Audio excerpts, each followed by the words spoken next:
ရိုဟင်ဂျာလို့သူတို့လုံးဝပြောတဲ့လူပါဆိုတော့အဲ့ရိုဟင်ဂျာရှိမရှိကိုအားလုံးငြင်းကြပါလိမ့်မယ်ထားပါတော့ကျွန်တော်လည်းဒီကိစ္စနဲ့ပတ်သက်ပြီးတော့မှအများကြီးငင်းလို့တယောက်တည်းလည်းရမှာမဟုတ်ဘူးကိစ္စမျိုးသလိုကျွန်တော်ကိုယ်တိုင်လည်းအာမခံလို့မရတဲ့ကိစ္စမို့လို့ဒီကိစ္စကိုကျွန်တော်မငင်းညင်ပါဘူးဆိုတော့တချို့တွေကလည်းကိုယ်ဝင်ပင်ကာလီလို့ပြောကြတယ်ဆိုတော့ဒါပေမဲ့ဘလူဝဲဆိုဒီနေရာမှာကျွန်တော်နိုင်ငံထဲမှာဒီလူတစုရှိနေတယ်ဆိုတော့ဒီလူတွေကဒီနေရာမှာနေကြတယ်တချို့တွေကမွေးကလေးကနေကြတယ်ဆိုတော့ဒီနိုင်ငံသားအဖြစ်သူတို့အတွက်ရပိုင်ခွင့်သူတို့တောင်းဆိုကြတယ်ဆိုတော့ပြဿနာဘာလဲဆိုတော့အရင်တမိုင်းမှာလည်းဒီနေရာမှာရှိခဲ့တယ်ကျွန်တော်တို့ထားပါတော့နော်ရိုဟင်ဂျာတွေကအရင်တုန်းကလည်းကျွန်တော်တို့တခြားဒီဒေသခံတိုင်းသားတွေဖြစ်တဲ့ကျွန်တော်ရခိုင်အနေနဲ့ကအရင်ဟိုးတမိုင်းတစ်ခုမှာသူတို့အကြီးကျယ်ထိတ်တိုက်တွေ့ခဲ့ကြဘူးလေဆိုတော့အဲ့ဒီဘိုင်းမှာသူတို့ရဲ့အချင်းချင်းစိတ်မလုံခြုံမှုတွေရှိတယ်ဆိုတော့ရခိုင်လူမျိုးတွေအနေနဲ့ကကြတော့ဒီမှာသူတို့မလုံခြုံမှုကိုကျွန်တော်တို့ကနားလည်ပေးရမယ်ဆိုတော့ဒီထိုင်လိုက်တော့ဆိုတော့ဒီဘိုင်းကိုပြောရမယ်ဆိုရင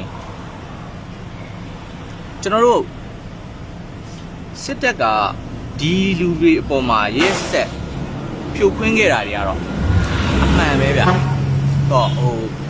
တချို့တွေတက်တည်လည်းရှိတချို့တွေတက်တည်လည်းရှိမှရှိတော့မယ်ပေါ့နော်ဆိုတော့အဲ့လိုဟာမျိုးတွေမှာဒီလိုအချိန်မျိုးတွေမှာကျွန်တော်ကဘာမှမေးလာကြတယ်ဒီရိုဟင်ဂျာလူမျိုးတွေအဲ့လိုမျိုး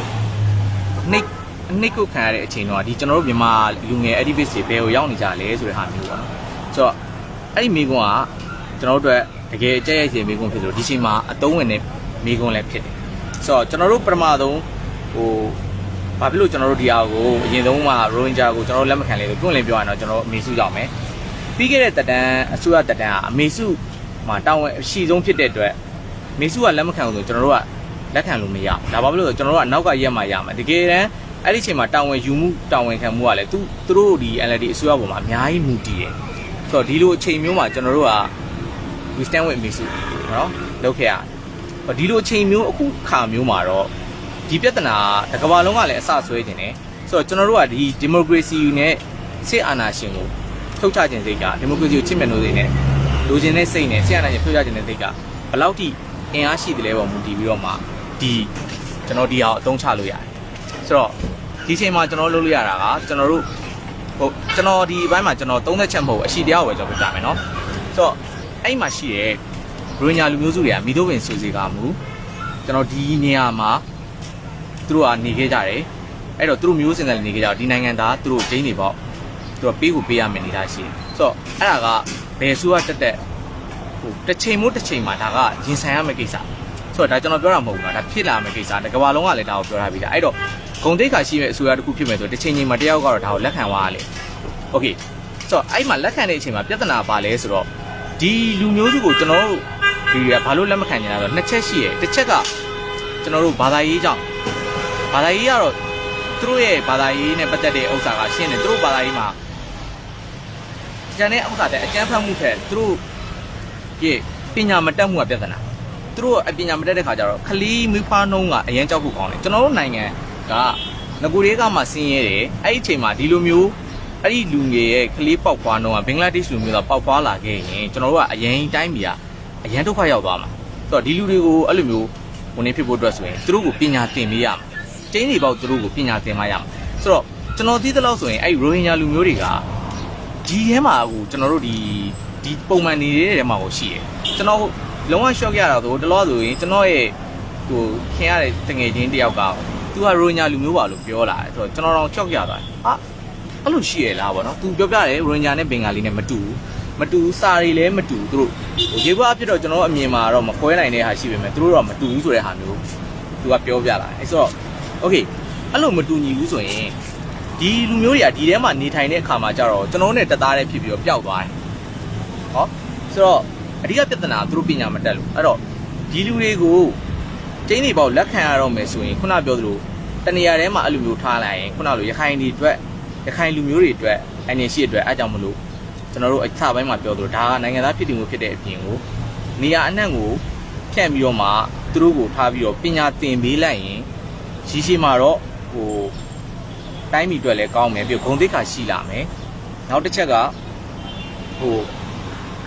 သူတို့အတွက်လည်းလူသားတွေပဲလေလိုပဲပြော အဲ့နေရာကြီးမှာအဲ့လိုမျိုးကြီးမွေးပြီးတော့မှအခုကျွန်တော်တို့တော့မှညာပိုင်းကြောက်လန့်နေရတဲ့ခံစားချက်တွေဘယ်လောက်ကြောက်ဖို့ကောင်းလဲဆိုတော့တနက်နဲ့ချိန်ရတဲ့ခံစားမျိုးအဲ့ဒါမျိုးကိုသူတို့အမြဲတမ်းနေ့စဉ်နဲ့အမြရင်ဆိုင်နေရမယ်ဆိုတာဒီပြမှာမရှိဘူးသူတို့လည်းအဲ့နေရာမှာမွေးလာကျွန်တော်တို့တကယ်လို့ကျွန်တော်ကဗုဒ္ဓဘာသာတကယ်လို့ကျွန်တော်တို့ကကန်ကန်ကြီးအကျိုးရအဲ့မှာသွားမွေးခဲ့တဲ့လူတယောက်ဖြစ်ရင်ရောဆိုတာမျိုးစဉ်းစားကြည့်ဘူးလားဆိုတော့အဲ့ဒါအရင်ကြောက်ဖို့ကောင်းတယ်ဟုတ်အဲ့လိုအမျိုးမှာဒါဖြည့်ရှင်းနည်းတစ်ချက်နောက်တစ်ချက်ကကျွန်တော်တို့နိုင်ငံကဒီလူတွေကိုအဲ့အတိုင်းအထိရောက်ဖို့အရင်ကြောက်ခဲ့တယ်ဆိုရင်တော့သူတို့တချို့တွေပြောသလိုပဲဒါလူတွေပြောတဲ့ဥစ္စာပေါ့နော်ကျွန်တော်နိုင်ငံရေးတော့ပြောတာသူတို့ကိုမြေတစ်ခုပေးပြီးတော့မှ state တစ်ခုပေးလိုက်တာပို့ပြီးတော့အနေကင်းတယ်ဆိုတော့အဲ့ဒီအရာကိုအလုံးကာပြီးသွားရင်သူတို့နေရာတစ်ခုပေးလိုက်ရင်သူတို့တိုးတက်ဖို့သူတို့လုပ်လိမ့်မယ်သူတို့ထောက်ပံ့ရင်လို့သူတို့ထောက်ပံ့လိမ့်မယ်ဆိုတော့ဒါကနောက်တစ်နည်းပေါ့ဆိုတော့ဒီနှစ်နည်းလုံးကလက်တလောကျွန်တော်ယူဆတဲ့နည်းပုံပဲနဲ့ကျင်းနေပေါက်ရင်းဆိုင်ဖြည့်ရှင်းရမယ်နည်းဖြစ်တယ်ဒါကကျွန်တော်ယူဆမဟုတ်ဘူးပြောမယ်ဆိုရင်ဒါကျွန်တော်တို့ဒီလောတဲ့အကြက်တဲမှာဒီဥစ္စာကိုကျွန်တော်တို့ကနောက်ပိုင်းမှာရှင်းသွားရမယ်ဥစ္စာအဲ့နှစ်နည်းပဲရှိတယ်ဆိုတော့ဒါကြီးကိုဘယ်လိုမဆိုခိုးဝင်ပင်ကလေးပါဆိုဟိုဘက်ကိုတွန်းလှုပ်လို့မရဘူးသူတို့တကယ်တမ်းရိုဟင်ဂျာလူမျိုးဆိုတာရှိတယ်တကယ်လို့အဲ့လူမျိုးတွေကတကယ်တမ်းကျွန်တော်ရပိုင်ခွင့်ရှိရဆိုရင်ကျွန်တော်တို့ကအရင်ရက်ဆက်တဲ့လူတွေဖြစ်နေမှာဆိုတော့အဲ့ဒီပုံမှာအငင်းခုံမလုပ်ချင်ဘူး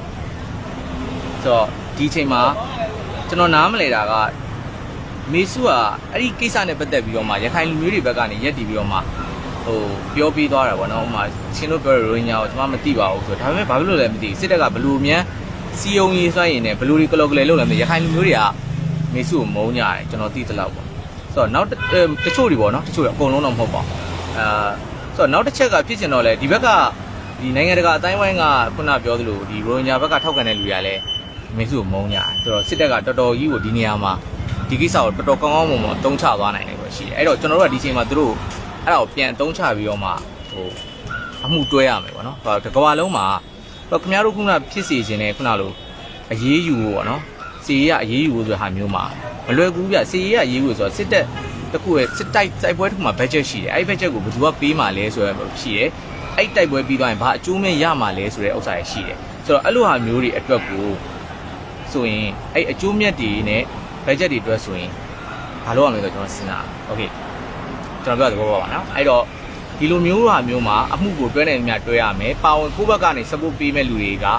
ဒီထွက်လာမဲ့ support နဲ့ budget တွေကအခုချိန်မှာအစဆွဲထုတ်ကိုထုတ်ရမယ်ကိစ္စမျိုးပေါ့ဆိုတော့ဒီချိန်မှာကျွန်တော်တို့လုံးတင်တာကဒီကိစ္စတွေဟာ NLD အစိုးရကလက်ထက်မှာလေNLD အစိုးရအနေနဲ့အကျဉ်းနဲ့ကြက်တဲ့ဖြစ်လို့ဒီလိုကင်တွယ်ခဲ့ရတယ်ဆိုတဲ့ဟာမျိုးတွေကိုကျွန်တော်တို့ကပြန်ဖော်ထုတ်ရမယ်နောက်ပြီးသွားရင်ကျွန်တော်တို့ကဒီချိန်မှာသူတို့ကိုတောင်းပန်ပါတယ်ကျွန်တော်တို့မတိခဲ့ပါဘူးဆိုတဲ့ဟာမျိုးတွေကျွန်တော်တို့ကပြန်ပြီးဖော်ထုတ်ဖို့လိုတယ်မနေ့ပြန်လိုဟာမျိုးမှာအဲ့ဒါကိုဖော်ထုတ်နိုင်မယ်ဆိုရင်ကျွန်တော်တို့ကကဘာမှာကျွန်တော်တို့နိုင်ငံကဒီမိုကရေစီနဲ့ထိုက်တန်နေဆိုတာကိုလည်းပြပြီးသားဖြစ်လိမ့်မယ်အရန်ပျက်စီးခဲ့တဲ့ကျွန်တော်တို့နိုင်ငံသားတွေရဲ့ image ကိုလည်းကျွန်တော်တို့ပြန်တည်ဆောက်နိုင်လိုက်မယ်ပြီးတော့အစိုးရသူတို့လုပ်ခဲ့တဲ့ပြည်မှုတွေအားလုံးကလည်းသူတို့ရှိပဲရောက်သွားလိမ့်မယ်ဆိုတော့ဒီနေရာမှာကျွန်တော်တို့ကတက်တိလည်းရှိဖို့လိုတယ်တကယ်ကိုပဲလူသားဆန်ဖို့လည်းလိုတယ်တကယ်ကိုဒီမိုကရေစီကိုဘယ်လောက်ထိထိုက်တန်တယ်ဘယ်လောက်ထိချစ်မြတ်နိုးတယ်ဆိုတာကိုပြဖို့လည်းလိုတယ်ဆိုတော့ဒါကလူကြိုက်များမဲ့ကိစ္စမဟုတ်ဒါပေမဲ့ဒါအကျဉ်းတွေပေါ့လုံးတင်တဲ့အမှန်တရားတစ်ခုပဲကျွန်တော်အမြင်ပြောရရင်ကျွန်တော်တို့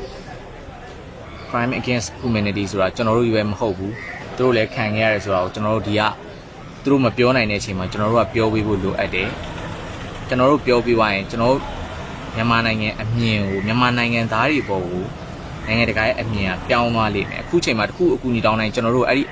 ဒီဟာတွေနဲ့ပြင်ပြန်တိုက်ခိုက်နေတာကိ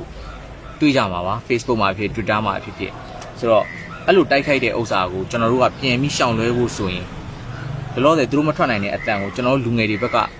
ကထွက်ပေးမှကိုရမှာဒါအရင်ရေးကြည့်ရဲ့ကိစ္စဗ